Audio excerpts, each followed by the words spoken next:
Hey slackers, welcome back. This is video lesson 3. If you guys are keeping track, la-di-da. Normally I'd say good morning, but it is nowhere near morning, ladies and gentlemen, not when I'm doing this. It is 11:30 at night right now at the Sakaro house. I want to say all is quiet on the home front, but nothing is ever quiet here. Right, Jim? That's right. It's never quiet here, ever. Especially because I live here. Ha ha ha. Anyway, I hope you're all doing well. And you know how I always do quick facts, statistics, things. Statistically speaking, it is still Monday because it is not midnight yet. But Monday, March 23rd, and the first state in the United States of America to close schools for the remainder of the school year. Drum roll, please. Good old Virginia.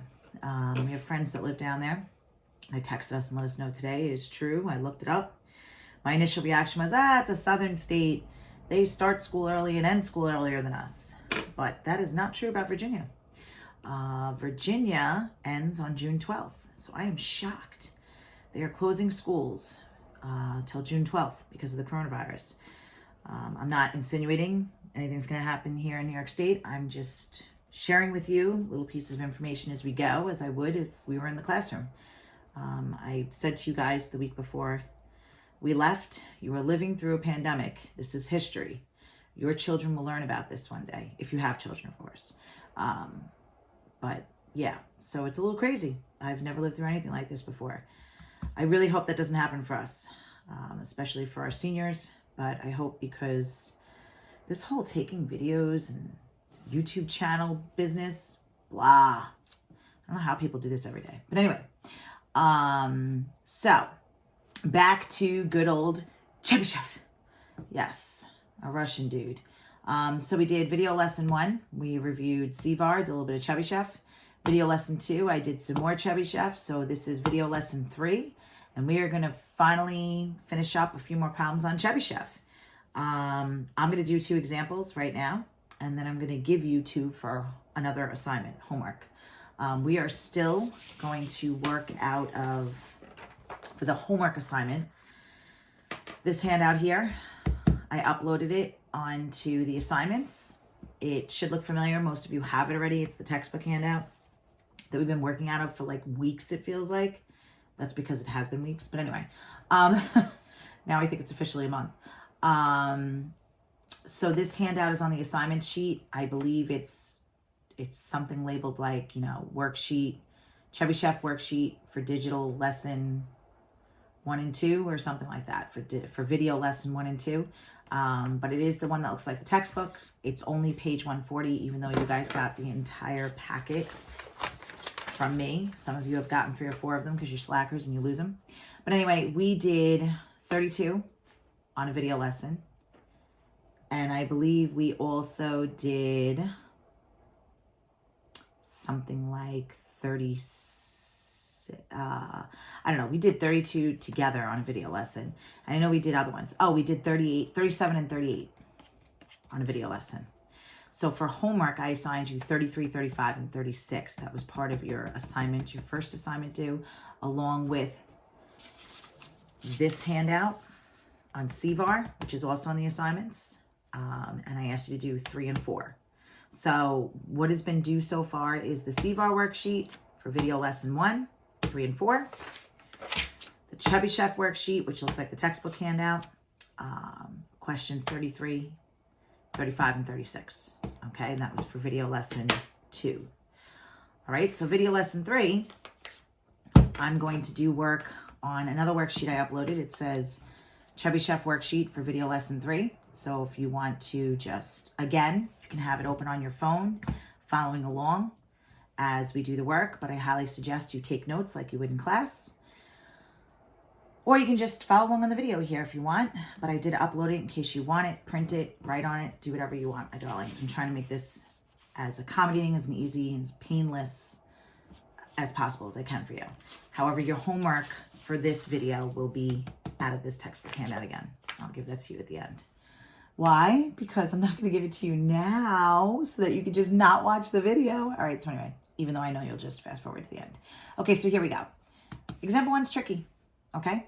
It says, in a distribution of 500 values with a mean of 83, 444 fall within the interval of 81 to 91.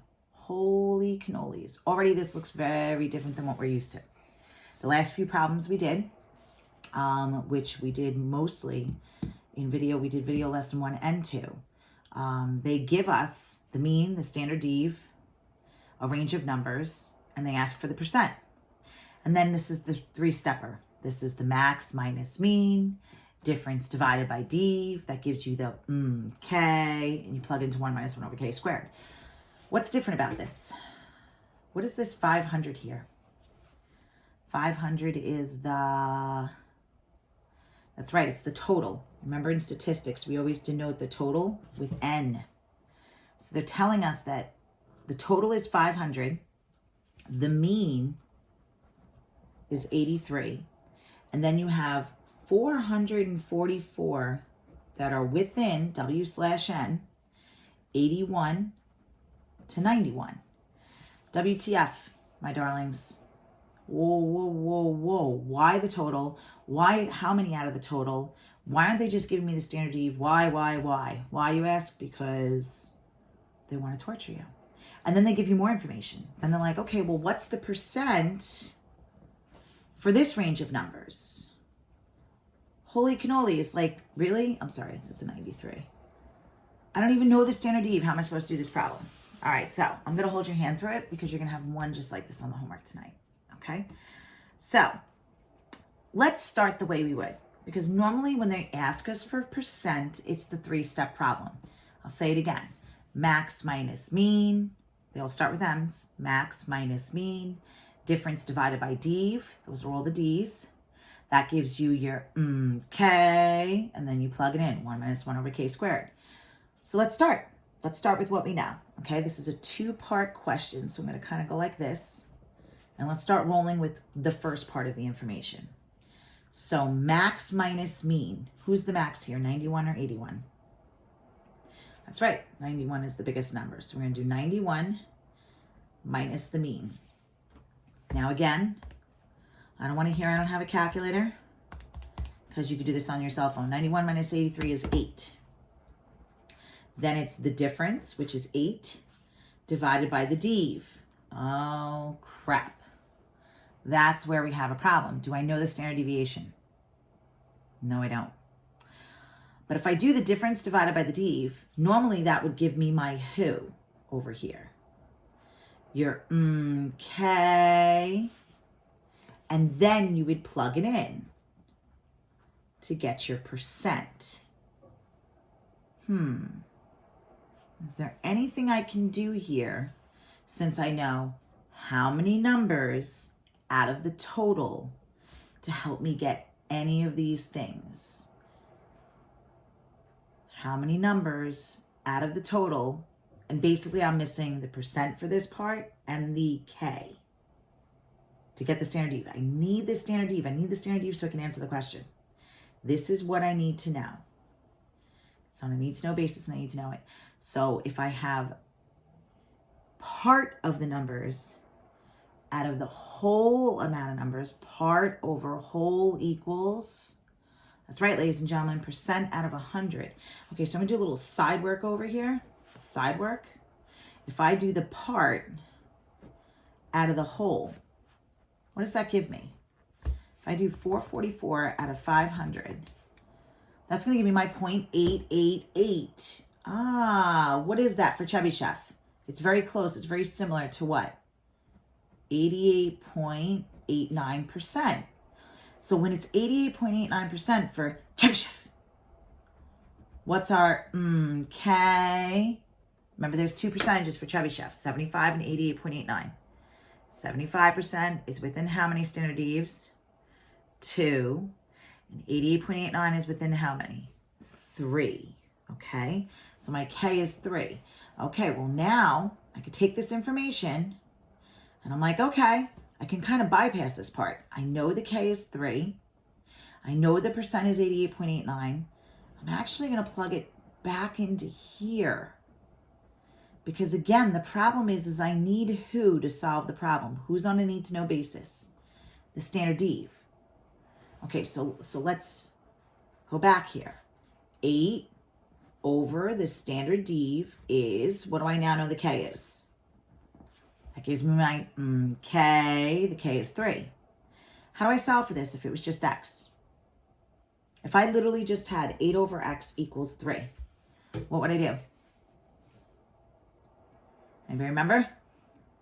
Stick it over 1 and do what? Everybody go kung fu fighting. Cross multiply, right? So what's 3 times x? 3x. And what's 8 times 1? Very good, that's 8. And then how do you get x by itself? You divide by 3. Well, what the hell is 8/3? Let's say. It is 2.6 repeating, so I'm going to make that 2.7. Okay, that is my what now? Because I needed to know that. That is my standard dev.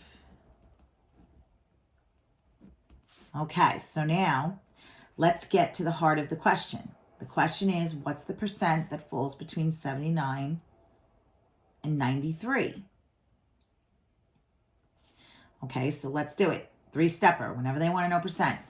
Max minus mean, difference divided by dev. That gives you your what? K. And then plug it in. 1 minus 1 over k squared. So what's max minus mean in this case? 93 minus, the mean is 83, is what? 10. Difference divided by, what did we just find the dev is? 2.7 is 3.7. And that is my what? K, right? So now we plug it in. 1 minus 1 over k squared. That's going to give me my percent.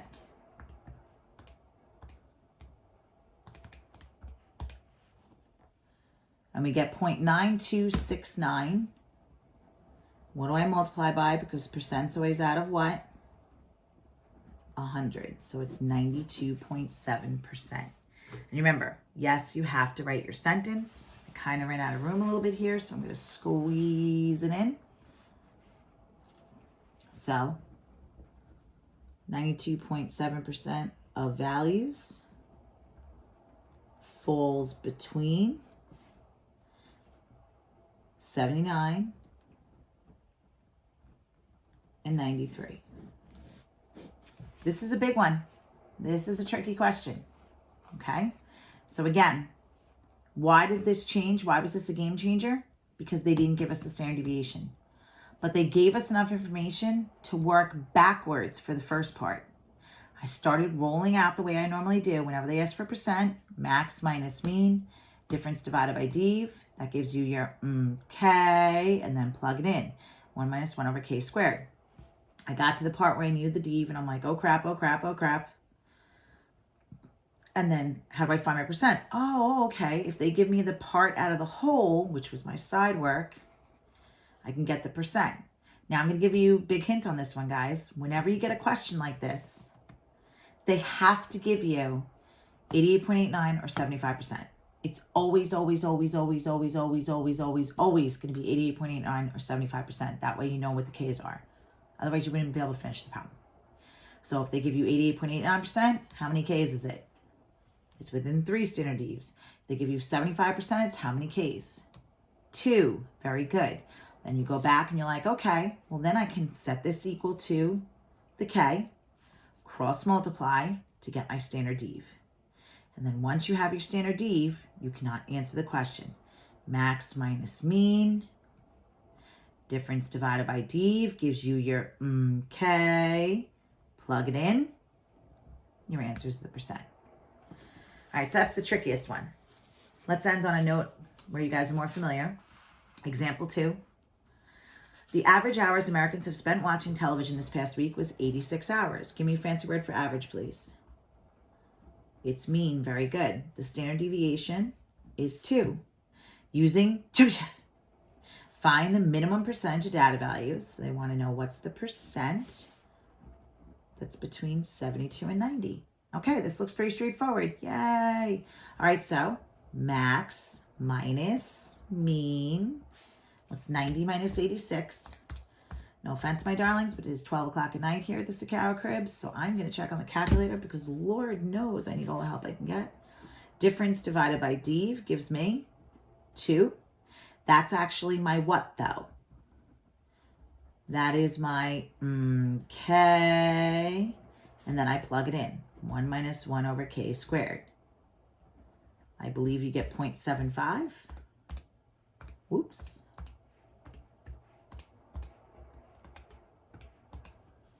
There it is. By the way, you would just hit math to enter to get 0.75, and then you multiply by 100 or move the decimal point 2 places to the right, and it's 75%. But I don't want to just see the percent. I want the sentence too. So we're going to write 75% of Americans have watched, I should have put lines to write sentences. Sorry, guys. Have watched between 72 hours and 90 hours of TV this past week. Holy cannolis. Is this real data or fake data, by the way? Number 2. It's totally fake. I totally made it up. There's no source. Hashtag warning. I suck at life. Okay. Hopefully this helps you guys out and I didn't bore you too much. I'm trying to keep these videos under 20 minutes. That way you can stay tuned, stay engaged. It's not too much. It's not too overwhelming. I know a period's usually 42 minutes, but this is a totally different scenario when you're sitting there watching a video. And again, I can't stress this enough. You should be writing this out. You don't necessarily need to print the worksheet if you're trying to conserve ink and printer paper, but write it on a piece of paper. That way you're taking notes just like you would in class. Okay, my darlings? So this is Sakaro signing off. May the peace be with you. Or may the force be with you, or whatever. It's so late. I need to go to sleep. But anyway, take care. Brush your hair. Peace out, home slices. See you on the flip side. That would be video lesson 4.